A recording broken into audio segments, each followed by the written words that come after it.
Dear students, आज के lecture में हम दो चीज़ें डिस्कस करेंगे। एक एग्जांपल 8.1 देखेंगे हम चैप्टर 8 की, और दूसरा प्रिंसिपल ऑफ सुपरपोजिशन को डिस्कस करेंगे। तो स्टार्ट करते हैं एग्जांपल 8.1 से। इसका एग्जांपल 8.1 में है कि find the temperature at which the velocity of sound in air is 2 times its velocity at 10 degree centigrade. तो इस क्वेश्चन में आपने बेसिकली वो टेम्परेचर फाइंड करना है जिसको मैं T2 कह देता हूँ, और ये जो 10 डिग्री सेंटीग्रेड टेम्परेचर हमें गिवन है इसको मैं क्या कह देता हूँ, T1 कह देता हूँ। तो लिहाजा T1 वो टेम्परेचर है जो हमें गिवन है। अब 10 डिग्री सेंटीग्रेड में 273 ऐड करें तो ये केल्विन टेम्परेचर बन जाते हैं, यानी कि 283। अब लेट्स सपोज T1 पे जो स्पीड है उसे मैं v कह देता हूँ, और क्योंकि मैंने वो टेम्परेचर फाइंड करना है जिसपे वेलोसिटी इस v का डबल हो, यानी कि v2 को मैं 2v कह देता हूँ, और मैंने T2 फाइंड करना है।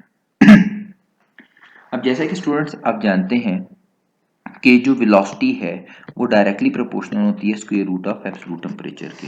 तो लिहाजा क्योंकि वेलोसिटी तो v2 ओवर v1 जो होगा वो इक्वल होगा t2 over t1 under root के, और यही रिलेशन हमने लास्ट टाइम ड्राइव भी किया था टेम्परेचर इफेक्ट ऑफ टेम्परेचर वाले टॉपिक में।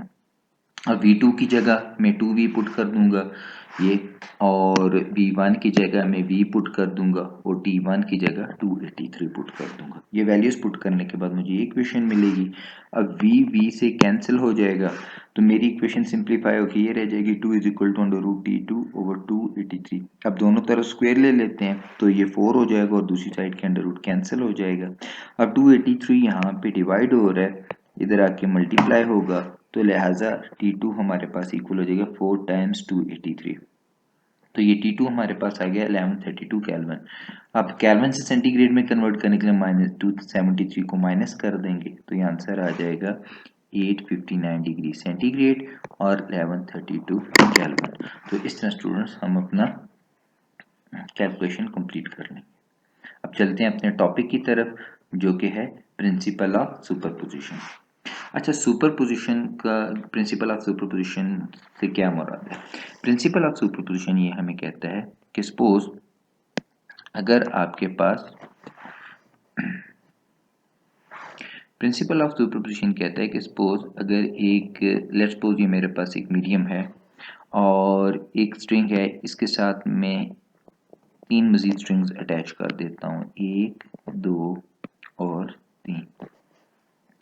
अब लेट्स सपोज इस स्ट्रिंग में मैं वेव क्रिएट करता हूँ 1 2 और 3। इस वेव की डिस्प्लेसमेंट है लेट्स सपोज y1, इसकी डिस्प्लेसमेंट y2, इसकी डिस्प्लेसमेंट y3। अब ये तीनों वेव्स जब इस मीडियम में से गुजरेंगी इकट्ठी तो क्या होगा, इस मीडियम की जो डिस्प्लेसमेंट होगी, ये भी तीनों वेव्स यहाँ पे इस तीसरी स्ट्रिंग में, तीनों वेव चौथी स्ट्रिंग में कॉमन स्ट्रिंग में से गुजरेंगी, तो इसकी जो डिस्प्लेसमेंट होगी वो इन इंडिविजुअल डिस्प्लेसमेंट्स के अलजेब्रिक सम की इक्वल होगी y1 plus y2 plus y3। ठीक है, अलजेब्रिक सम को हम ऐसे समझ सकते, तो ये जो बात है कि जब एक से ज्यादा वेव्स इकट्ठी किसी मीडियम में से गुजरें तो उस मीडियम के पार्टिकल्स की जो डिस्प्लेसमेंट होती है उन तमाम इंडिविजुअल वेव्स की डिस्प्लेसमेंट्स के सम की इक्वल होती है। इस बात को हम प्रिंसिपल ऑफ सुपरपोजिशन कहते हैं। अब हम अगर दो वेव्स की एग्जांपल लें, फॉर एग्जांपल कि लेट्स सपोज ये मेरे पास एक वेव है, इसका एम्पलीट्यूड है 2, और ये मेरे पास एक और वेव है, इसका एम्पलीट्यूड है लेट्स सपोज 3। अब अगर ये आपस में किसी मीडियम में से इकट्ठी गुजरेंगी तो क्योंकि क्रस्ट पे क्रस्ट फॉल करेगा और ट्रफ पे ट्रफ, तो इनकी जो रिजल्टेंट डिस्प्लेसमेंट होगी वो हो जाएगी 2 प्लस 3 इक्वल टू 5। और अगर इसी तरह होता कि अगर मैं मेरे पास ये एक वेव है, इसका एम्पलीट्यूड है 2, दूसरे का एम्पलीट्यूड है 3, बट अगर क्रस्ट पे ट्रफ फॉल करे तो अब इसकी जो रिजल्टेंट डिस्प्लेसमेंट होगी वो होगी 3 minus 2 which is equal to 1। तो कि जब भी, तो ये जो बात है कि जब भी किसी मीडियम में से दो या दो से ज्यादा वेव्स इकट्ठी गुजरें तो जो रिजल्टेंट डिस्प्लेसमेंट होगी मीडियम के पार्टिकल्स की वो उन इंडिविजुअल वेव्स की डिस्प्लेसमेंट के अलजेब्रिक सम के इक्वल होगी। अब आगे चलते हैं जी।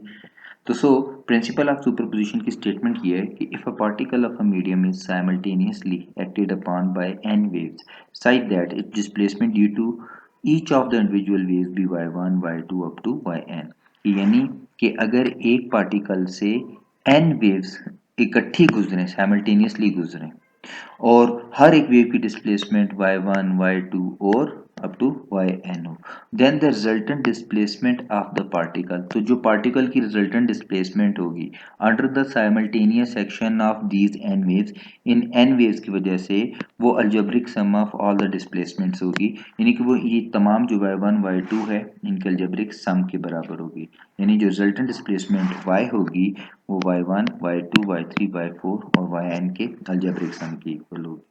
अब इसी बात को हम ऐसे भी कह सकते हैं कि if the particles of a medium is simultaneously acted upon by two waves, कि अगर किसी मीडियम के पार्टिकल में से इकट्ठी दो वेव्स गुजर रही हों, then the resultant displacement of the particle is algebraic sum of their individual displacement, तो रिजल्टेंट डिस्प्लेसमेंट जो होगी पार्टिकल की वो उन दोनों इंडिविजुअल डिस्प्लेसमेंट्स के सम की इक्वल होगी।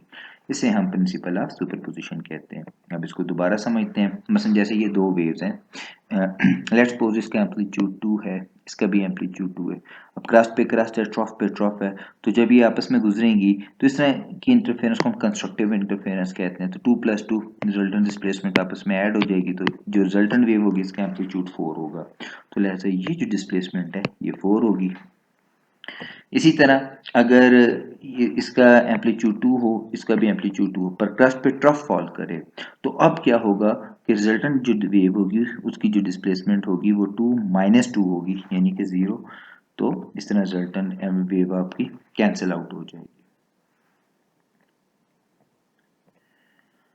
Phenomena of principle of superposition. अच्छा, प्रिंसिपल ऑफ सुपरपोजिशन में आगे मजीद 3 केसेस हो सकते हैं। पहले केस को हम कहते हैं इंटरफेरेंस, दूसरे केस को कहते हैं बीट्स, और तीसरे केस को हम कहते हैं स्टेशनरी वेव्स। तो केस 1 डिस्कस करते हैं इंटरफेरेंस। अगर दो वेव्स की सेम फ्रीक्वेंसी हो और वो सेम डायरेक्शन में ट्रेवल कर रही हो, मिसाल के तौर पे अब अगर ये मेरे पास एक वेव है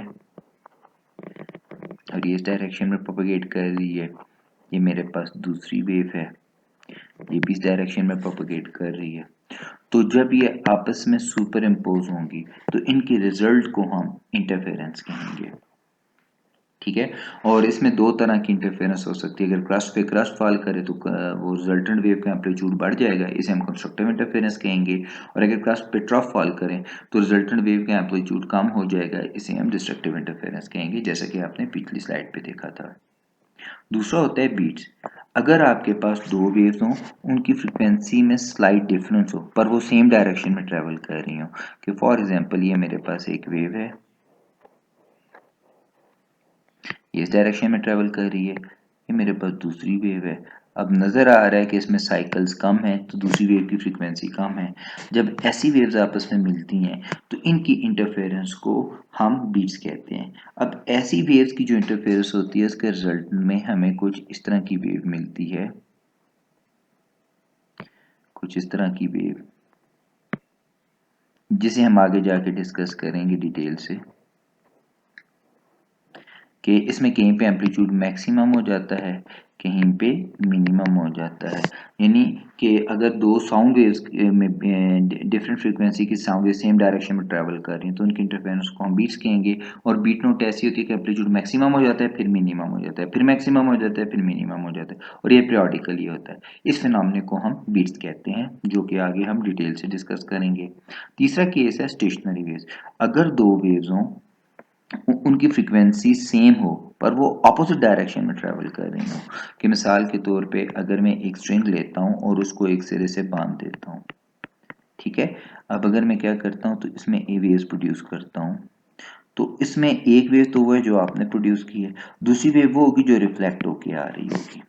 अब जब ये दोनों वेव्स आपस में सुपर इम्पोज होंगी तो इसमें क्या बन जाएगा, स्टेशनरी वेव्स। और स्टेशनरी वेव्स कुछ इस तरह की होती हैं कि जिनमें नोड्स बनते हैं और एंटी नोड्स बनते हैं। तो ये जो फिनोमेना ऑफ सुपरपोजिशन है, इसमें ये 3 केसेस आपको पता होने चाहिए कि अगर 2 वेव्स की सेम फ्रीक्वेंसी हो और वो सेम डायरेक्शन में प्रोपेगेट कर रही हो, उनकी सुपरपोजिशन को हम इंटरफेरेंस कहते हैं। अगर वो सेम डायरेक्शन में प्रोपेगेट कर रही हो पर स्लाइटली डिफरेंट फ्रीक्वेंसी हो, तो उनकी इंटरफेरेंस उनकी सुपरपोजिशन को हम बीट्स कहते हैं। और बीट नोट ऐसी होती है कि इसमें जो एम्पलीट्यूड है उसमें पीरियोडिक वेरिएशन होती है मैक्सिमम और मिनिमम के दरमियान। और लास्ट में है बेटा स्टेशनरी वेव्स। स्टेशनरी वेव्स में क्या होता है कि अगर 2 वेव्स की इक्वल फ्रीक्वेंसी हो पर वो ऑपोजिट डायरेक्शन में ट्रैवल कर रही हो, तो उनकी सुपरपोजिशन को हम स्टेशनरी वेव्स कहते हैं। तो आज का लेक्चर इतना ही। Thank you very much.